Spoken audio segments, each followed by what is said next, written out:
사랑과 은혜가 풍성하신 아버지 하나님, 오늘도 주님의 성전으로 저희를 불러주시니 그 은혜를 인하여 감사를 드립니다.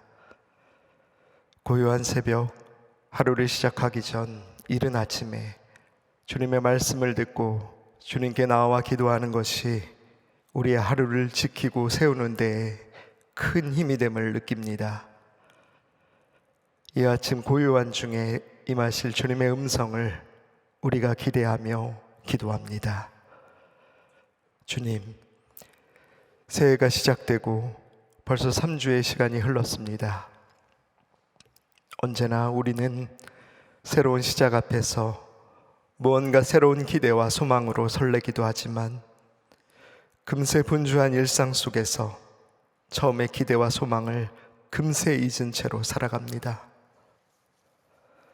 요 며칠 미세먼지 가득했던 하늘처럼 어둡고 우울한 하루가 이어지다 보면 어느덧 우리의 일상도 또 금세 그렇게 주님이 주셨던 소망, 주님께 기도 가운데 받았던 설레는 꿈과 사명마저도 사라져가는 것 같습니다.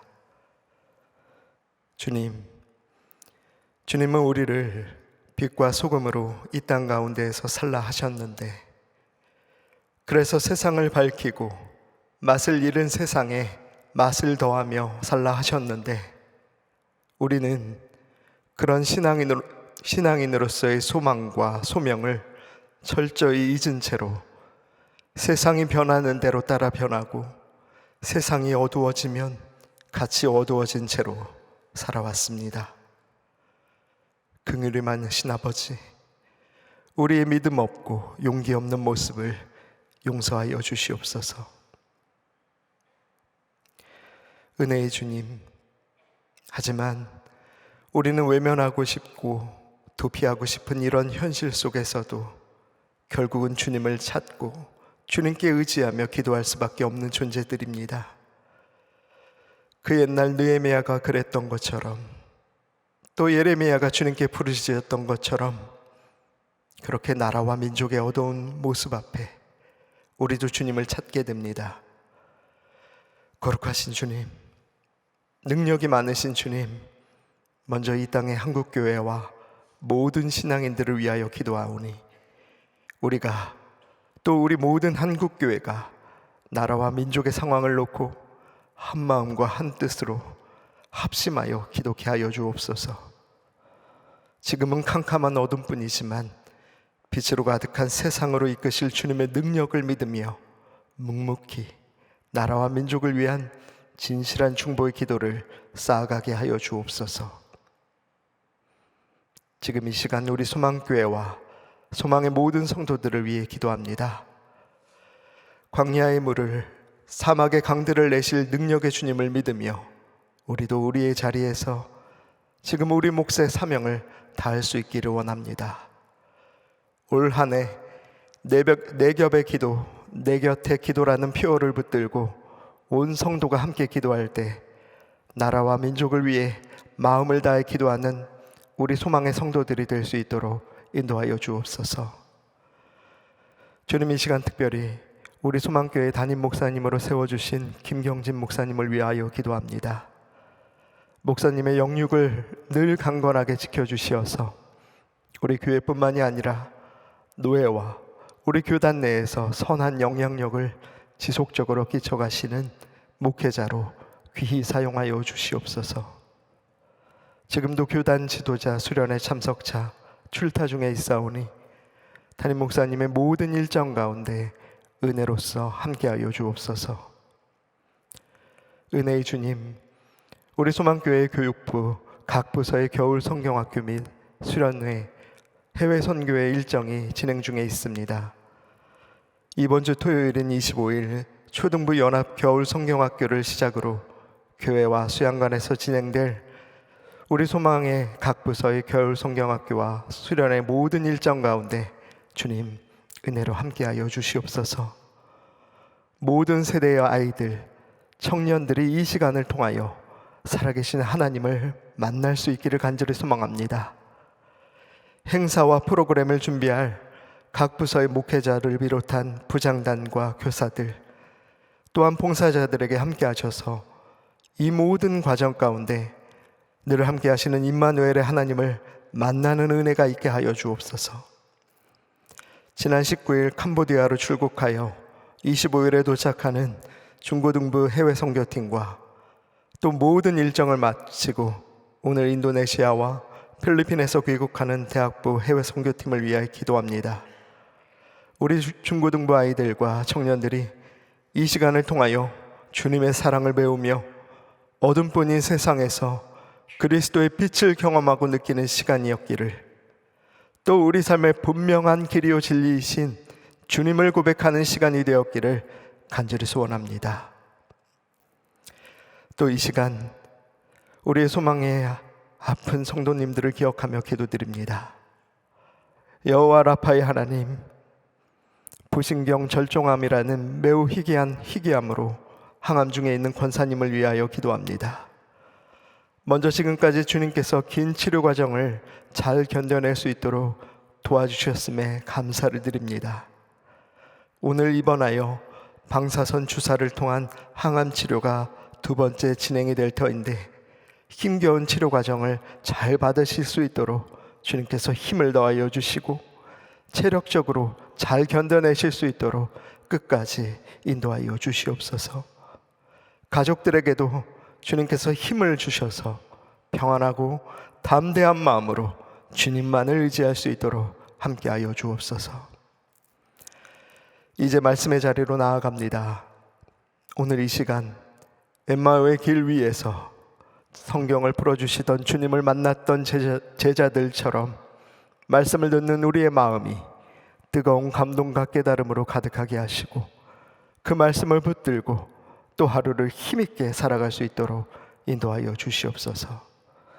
늘 우리와 세상 끝날까지 함께 하시는 임마누엘의 우리 구주 예수님의 이름으로 기도드립니다. 아멘.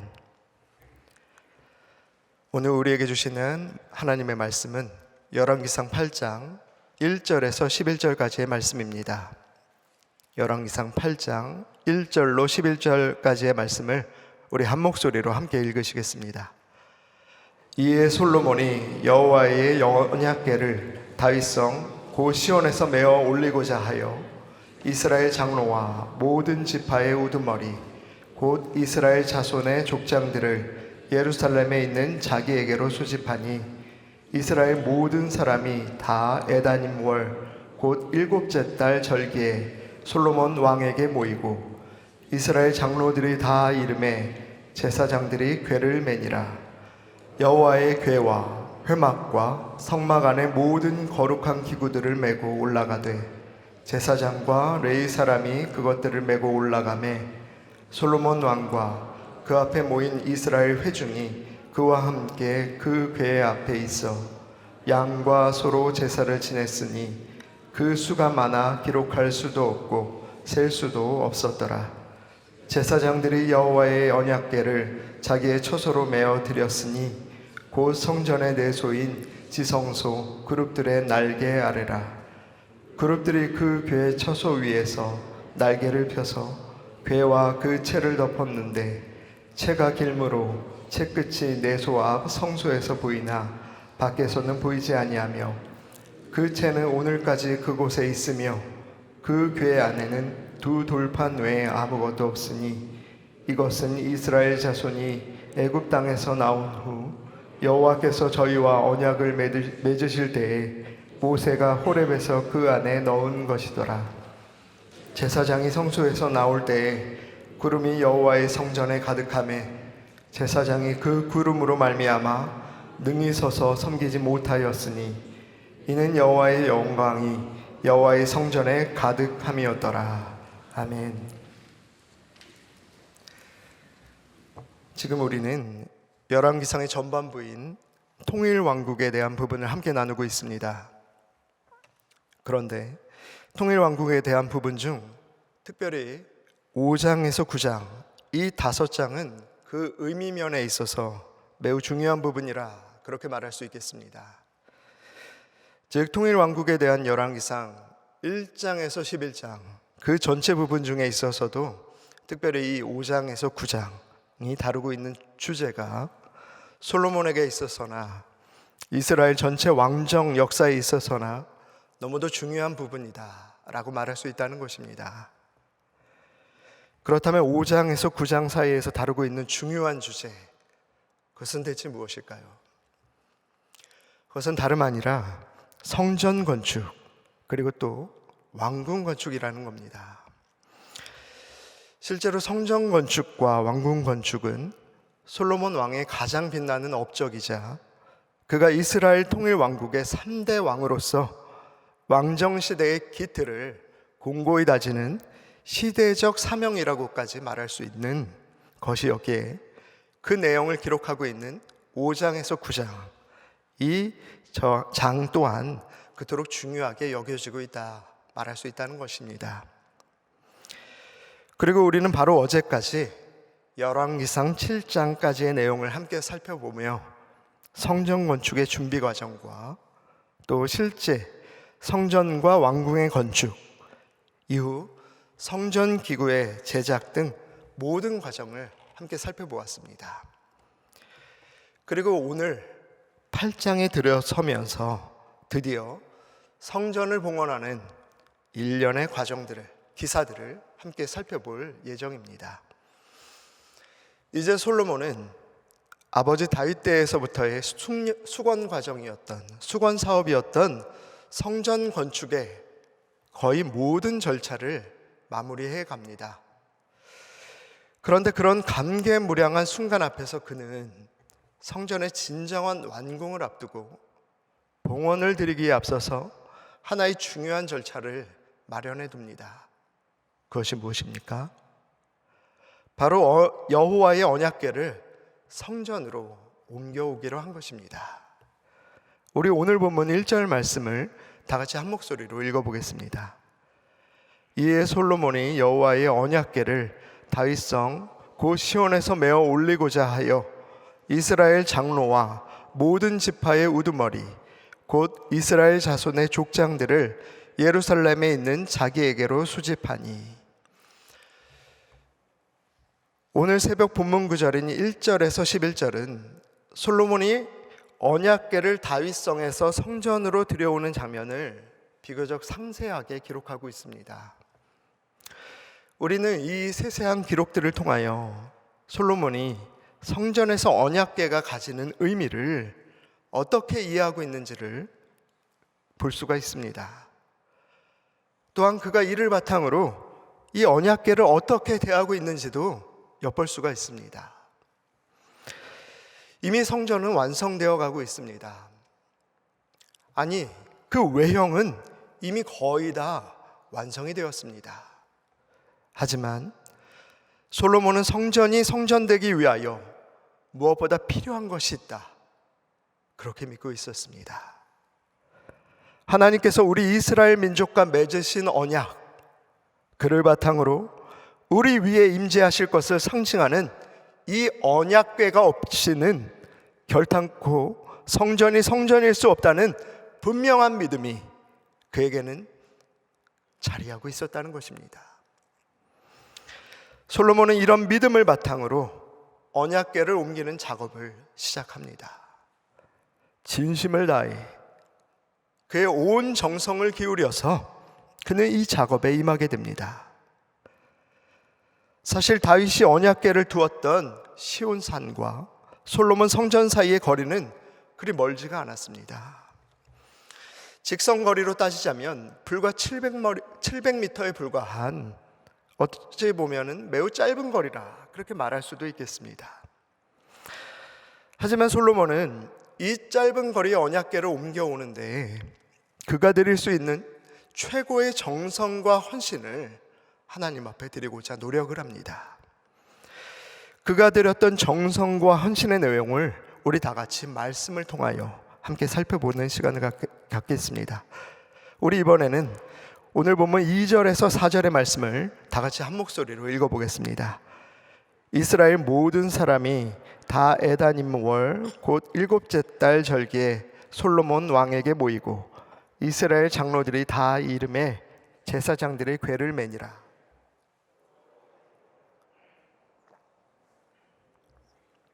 올라가되 제사장과 레위 사람이 그것들을 메고 올라가매. 먼저 1절에서 솔로몬은 여호와의 언약궤가 성전 안으로 들어오는 이 놀라운 사건이 자신 한 사람의 열심과 노력으로 비치기를 원하지를 않았습니다. 그래서 그는 이스라엘의 모든 장로와 모든 지파의 우두머리인 족장들, 즉 민족의 대표들을 소집함으로써 이스라엘의 모든 이들의 주의를 집중시키기를 원했던 것입니다. 솔로몬의 이와 같은 노력은 2절 이하에서도 이어집니다. 그가 언약궤의 성전 안치를 하는 데에 있어서 1차적인 노력으로 민족의 대표자들을 소집하는 것으로 주의를 집중시켰었다면 이후 2차적인 노력으로 그는 전 민족적인 마음을 모으고자 특별한 절기 하나를 택했다는 것입니다. 즉 아예 언약궤를 옮기는 시기를 에다님 월, 곧 7째 달 절기로 지정했다는 것입니다. 열왕기상 6장 38절 말씀은 이렇게 기록이 되어 있습니다. 제가 읽어드리겠습니다. 11째 해 불월 곧 8째 달에 그 설계와 식양대로 성전 건축이 다 끝났으니 솔로몬이 7년 동안 성전을 건축하였더라. 우리는 열왕기상 6장 38절의 기록을 통하여 성전의 최종적인 완공이 솔로몬 제11년 8째 달에 완공되었다는 것을 알 수가 있습니다. 그런데 솔로몬은 이 언약궤의 안치를 성전의 완공 시기보다 한 달 정도 먼저 이루어지도록 시기를 잡았다는 것입니다. 그렇다면 솔로몬은 굳이 왜 아직 성전이 완공되지도 않았던 시점인 그 한 달 전에 언약궤를 성전 안으로 드리고자 그렇게 노력을 했던 것일까요? 그것은 에다님 월에 바로 초막절이 있었기 때문입니다. 초막절이 무엇입니까? 초막절은 이스라엘 백성들이 과거에 하나님의 은혜로 출애굽하여 광야에서 장막 생활을 한 것을 기념했던 이스라엘의 명절이자 절기입니다. 그러니까 지금 솔로몬은 이스라엘 민족의 3대 절기라고 말할 수 있는 무교절, 맥추절, 그리고 수장절이라고도 불리는 이 초막절에 일부러 언약궤의 이동 시기를 정했다는 겁니다. 왜요? 그것은 바로 언약궤가 성전에 들어오는 것이 단지 국지적인 행사가 아니라 이스라엘 모든 백성이 한 마음으로 참여하는 의식이 되기를 그가 간절히 바랬다는 이유가 있었다는 것입니다. 우리는 이를 통하여 솔로몬이 얼마나 이 언약궤를 옮겨오는 일에 있어서 진심을 다했는지 그것을 알 수 있다는 것입니다. 그런 솔로몬이었기에 그는 불과 700m밖에 되지 않는 거리였지만 그 거리를 이동해 오는데 그 걸음 하나하나에도 정성을 기울이고자 노력을 합니다. 솔로몬은 아버지 다윗 때의 우사의 경험을 분명히 기억하고 있었을 겁니다. 그 뼈아픈 실책을 반복하지 않기 위하여 율법이 정한 대로 제사장들로 하여금 궤를 매도록 지시했던 것입니다. 그런데 재미있는 것은 실제 율법은 레위 사람이 궤를 매도록 기록되어 있었을 뿐이지 꼭 제사장이 매게 되어 있는 것은 아니라는 것입니다. 민수기 3장 30절과 31절의 기록을 보아도 특히 레위인 가운데 고핫 자손에게 언약궤의 운반이 맡겨져 있었는데 솔로몬은 지금 어떻게 보면 그들의 상위직인 제사장들에게 직접 이 임무를 맡기고 있다는 것입니다. 그렇다면 이것은 또 무엇을 의미하는 것이겠습니까? 그것은 솔로몬이 이 일에 더 신중했고 더 경건하게 이 일을 진행시키고자 노력했다는 것을 의미하는 것입니다. 자신의 마음과 정성을 다하여서 여호와의 언약궤를 성전으로 옮기는데 그렇게 최선의 노력을 다하였다는 것을 의미한다는 것입니다. 이렇게 솔로몬이 마음을 들여 온 정성을 기울여 이스라엘의 민족을 깨우고 그들과 함께 기뻐하며 여호와의 언약궤를 율법이 정한 절차에 따라 성전 안 지성소에 들여놓자 어떠한 일들이 일어났습니까? 우리 마지막으로 10절과 11절의 말씀을 다 같이 한 목소리로 읽어보겠습니다. 제사장이 성소에서 나올 때에 구름이 여호와의 성전에 가득하매 제사장이 그 구름으로 말미암아 능히 서서 섬기지 못하였으니 이는 여호와의 영광이 여호와의 성전에 가득함이었더라. 아멘.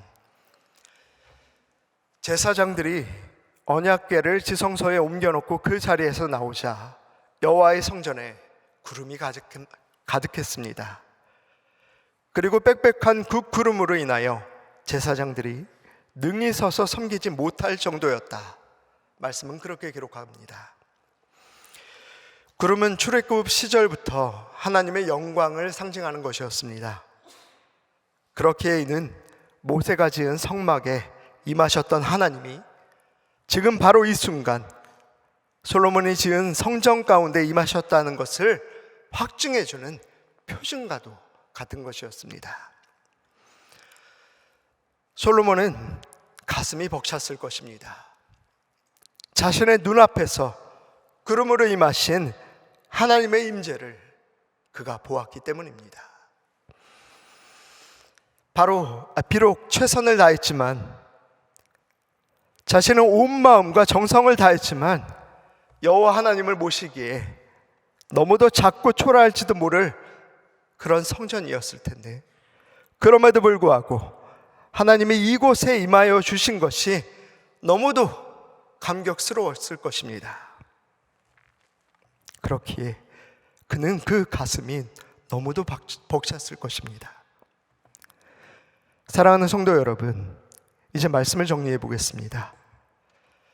우리는 오늘 본문을 보면서 한 예배자의 열심을 볼 수 있어야만 합니다. 한 사람의 하나님을 향한 진심이 얼마나 나라와 민족, 그 주변을 깨울 수 있는지도 느낄 수 있어야만 합니다. 아버지 다윗만큼이나 아들 솔로몬의 예배자로서의 열심은 대단했습니다. 그는 아버지 다윗만큼이나 하나님의 성전을 사모했고 그 성전에 임하실 하나님의 임재를 사모했습니다. 그래서 이 여호와의 언약궤를 성전으로 들여오는데 그만큼이나 진심을 다했던 것입니다. 언약궤가, 그 언약궤 속 두 돌판에 담긴 하나님의 말씀이 이곳 성전에 임하시기를 간절히 고대하며 그는 지금 그렇게 제사장들의 한 걸음 한 걸음을 애타게 기도하며 그렇게 기다려왔던 것입니다. 오래전부터, 아버지 다윗 때부터 꿈꿔왔던 순간이었기 때문에, 그래서 그는 이 걸음걸음이 어긋나지 않도록 그렇게 공을 들여 그렇게 노력을 해왔던 것입니다. 그러자 온 민족이 언약궤 앞에서 제사를 지낼 때에 자발적으로 그 수가 많아 헤아릴 수 없을 만큼 넘쳐나는 양과 소를 드릴 수 있었고 기쁨으로 예배를 드릴 수가 있었습니다. 사랑하는 성도 여러분, 우리는 우리의 예배 가운데 늘 하나님의 임재하심을 사모함 가운데 기다립니다. 또 우리는 늘 우리의 예배 가운데 찾아올 하나님의 은혜를 사모함 가운데 기다립니다. 하지만 반대로 우리의 예배, 또 우리의 교회에 은혜가 없다고 느껴지면, 또 하나님의 임재가 없다고 느껴진다면 큰 실망을 하곤 합니다. 하지만 우리 교회에 은혜가 없다고 불평하기 전에, 또 우리 공동체에 하나님의 임재가 느껴지지 않는다고 푸념하기 전에 먼저 우리가 오늘의 솔로몬처럼 그 한 사람의 예배자가 될 수 있기를 간절히 소망합니다. 우리 자신이 바로 그날의 솔로몬처럼 우리 교회에, 더 나아가 이 나라와 이 민족 가운데 여호와의 영광이 임하도록 간절히 기도하고 또 기도할 수 있기를 간절히 소망합니다. 이후 우리는 이를 위하여 함께 마음을 모을 수가 있어야 합니다. 우리 모두가 한 마음 한 뜻이 되어 여호와의 영광이 우리 교회에 또 우리 나라와 민족에 임하시기를 간절히 소망할 수 있어야만 합니다. 우리가 또 우리 교회가 솔로몬이 그러했던 것처럼 율법에 기록된 대로 온 마음과 정성을 다하여 우리 몫에 헌신을 다한 후 진정으로 하나님의 임재를 사모함으로 기다릴 때 주님은 영광 중에 임하실 것입니다. 언젠가 솔로몬의 성전 가운데 임하셨던 주님이 또 언젠가 오순절 다락방에 임하셨던 그 주님이 이 아침 우리가 한 마음 한 뜻으로 주님을 찾고 부르는 우리 소망교회 가운데에서도 임하시는 놀라운 역사가 일어날 수 있기를 간절히 소망합니다. 우리 함께 같이 기도하시겠습니다. 하늘에 계신 우리 아버지, 아버지의 이름을 거룩하게 하시며 아버지의 나라가 오게 하시며 아버지의 뜻이 하늘에서와 같이 땅에서도 이루어지게 하소서. 오늘 우리에게 일용할 양식을 주시고 우리가 우리에게 잘못한 사람을 용서하여 준 것 같이 우리 죄를 용서하여 주시고 우리를 시험에 빠지지 않게 하시고 악에서 구하소서. 나라와 권능과 영광이 영원히 아버지의 것입니다. 아멘.